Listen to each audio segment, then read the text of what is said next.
तो आज के इस वीडियो में हम पढ़ेंगे अधिकार, जिसकी लेखिका है महादेवी वर्मा। तो चलिए शुरुआत करते हैं। वे मुस्काते फूल नहीं जिनको आता है मुरझाना, वे तारों के दीप नहीं जिनको बाता है बुझ जाना।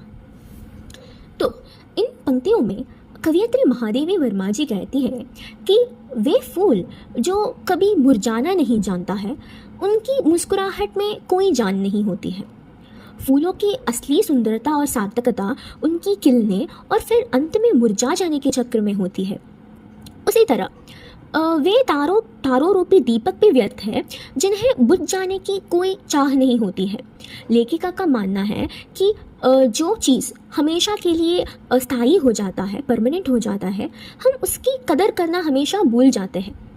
किसी भी वस्तु की कीमत हमें तभी पता चलती है जब हमें पता चलता है कि वो एक ना एक दिन खत्म हो जाता है। वे नीलम से मेघ नहीं जिनको है गुल जाने की चाह, वह अनंत ऋतुराज नहीं जिसने देखी जाने की राह। तो इन पंक्तियों में कवयित्री आगे बादलों और ऋतुओं के उदाहरण देते हुए कहती है कि नीलम के समान सुंदर दिखने वाले जो बादल किसी काम के नहीं होती है, जिनमें गुल जाने यानी बरस जाने की चाह नहीं होती है, इच्छा नहीं होती है। बादल की असली सुंदरता उसके नीले रंग में नहीं होती है, बल्कि कुट मिट कर बरस कर धरती की प्यास बुझाने में होती है। उसी प्रकार जो वसंत ऋतुराज होती है, जो स्प्रिंग सीजन होती है, जो हमेशा बना रहे और कभी समाप्त होने की नाम ही नहीं लेगा, तो वो अपनी ताजगी भी खो देती है। वसंत की खुशी तभी हमें पता चलती है जब वो आती है और फिर बाद में चला जाता है। दूसरी पंक्तियों को देखिए। वे सोने से नयन नहीं जिनमें बनते आंसू मोती, वह प्राणों की सेज नहीं जिनमें बेसुध पीड़ा सोती। तो इन पंक्तियों में कवयित्री महादेवी वर्मा जी कहती है कि वे आंखें पत्थर की तरह बेकार होती है, जिनमें दूसरों का दुख देखकर दया के आंसू नहीं आती है। महादेवी वर्मा जी के लिए आंसू सिर्फ एक पानी की बूंद नहीं, बल्कि कीमती मोती होती है, जो इंसान के दिल की कोमलता को दर्शाती है। वह जीवन भी अधूरा होता है जिसमें किसी के लिए मन में तड़प या पीड़ा नहीं होती है। उनके अनुसार जिस इंसान ने कभी किसी के लिए दर्द महसूस नहीं किया है या जो कभी किसी के लिए पिघला नहीं है, उसने जीवन का असली मतलब ही नहीं समझा है। कवयित्री का मानना है कि दुख ही वह भावना होती है जो हमें एक अच्छा इंसान बनाती है। ऐसा तेरा लोग वेदना वेदना नहीं, नहीं जिसमें अवसद, जलना जाना नहीं, नहीं जिसने जाना मिटने का स्वाद। तो इन पंक्तियों में कवयित्री ईश्वर से कहती है कि हे देव, तुम्हारा स्वर्ग भी बहुत बेकार है, क्योंकि वहाँ ना तो किसी के बिछड़ने का दुख है और ना ही मन में किसी के लिए कोई उदासी है।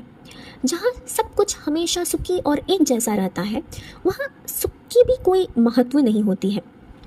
स्वर्ग का वह जीवन किसी काम का नहीं होता है, जहाँ ना तो कोई किसी के प्यार में जलना जानता है और ना कोई किसी दूसरे के लिए खुद को कुर्बान करना जानता है। बिना दुख और बिना कोई संघर्ष के स्वर्ग एक ऐसी जगह होती है जहाँ पे कोई जान नहीं होती है।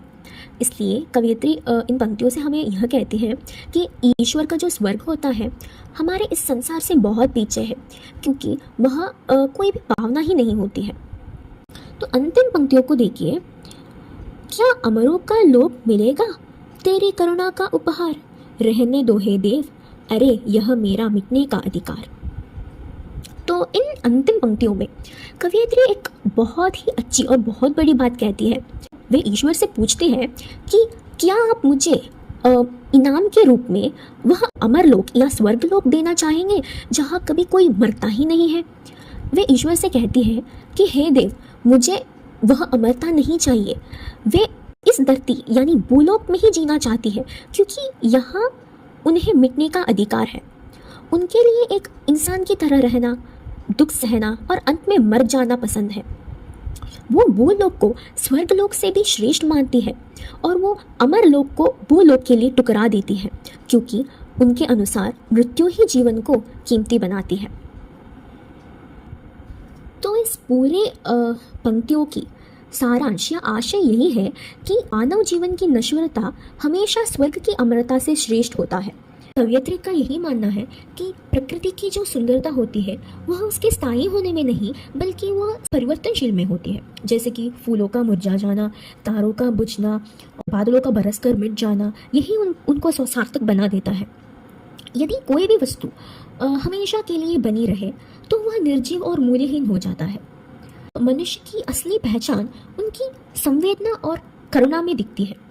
वे आंखें पत्थर के समान होती है जिनमें दूसरों के लिए कभी आंसू नहीं बहती है, और अंत में वे ईश्वर से उस अमर लोक को टुकरा देती है जहाँ दुख और मृत्यु का कोई स्थान नहीं है, क्योंकि उनके लिए संघर्ष करना, दूसरों के हित के लिए अपना अस्तित्व मिटा देना ही सबसे मानवीय होता है। स्वर्ग लोक को, जहाँ पे सिर्फ और सिर्फ सुख होता है, उसको टुकरा कर भूलोक को स्वर्ग लोक से ज्यादा श्रेष्ठ मानते हैं, क्योंकि यही पर है उनकी मिटने का अधिकार मिला है। अब हम इस कविता के एक वाक्य के प्रश्न को एक बार देख लेते हैं। मुस्कुराते फूल को क्या आना चाहिए? मुरझा जाना आना चाहिए। मेघ में किस चीज़ की चाह होनी चाहिए? मेघ में गुल जाने की चाह होनी चाहिए। आंखों की सुंदरता किससे बढ़ती है? आंखों की सुंदरता उसकी मोती रूपी आंसू से बढ़ती है। प्राणों की सार्थकता किस में है? जिसमें पीड़ा होती है उनमें ही प्राणों की सार्थकता होती है। कवयित्री को किसकी चाह नहीं है? कवयित्री को अमरों के लोक की चाह नहीं है। कवयित्री किस अधिकार की बात कर रही है? कवयित्री यहाँ पे मिटने का अधिकार की बात कर रही है। परमात्मा की करुणा से कवयित्री को क्या मिला है? परमात्मा की करुणा से कवयित्री को मिटने का अधिकार मिला है। तो इसके बाद आप देख सकते हो कुछ क्वेश्चन आंसर्स है। अगर आपको इसकी आंसर्स चाहिए तो मैं इस पर एक सेपरेट वीडियो भी बना सकती हूँ, जहाँ पे मैं इसके सारे क्वेश्चन आंसर्स अपलोड कर दूँगी। उसके बाद एक संदर्भ भी दिया गया है। अब देख सकते हो यहाँ पे तो सिर्फ एक संदर्भ है, एक पैराग्राफ है, बट आपके बोर्ड एग्जाम्स पे कोई भी पैराग्राफ दिया जा सकता है पोयम में से, कविता के अंदर से कोई भी पैराग्राफ दे सकते हैं, और आपको उसकी संदर्भ देना है और उसकी स्पष्टीकरण भी देना पड़ेगा। तो इसके लिए आपको पूरा कविता जानना और पढ़ना बहुत ज़रूरी है। अगर आपको सारे संदर्भ और उसके स्पष्टीकरण चाहिए तो मैं उसके लिए वीडियो ज़रूर बना दूंगी। आप ज़रूर कमेंट कीजिए अगर आपको उस टाइप की वीडियो चाहिए तो आज के वीडियो के लिए बस इतना ही। अगर आपको मेरी वीडियो पसंद आई तो प्लीज़ लाइक ज़रूर कीजिएगा, शेयर कीजिए और सब्सक्राइब भी ज़रूर कीजिए। Thank you so much for watching.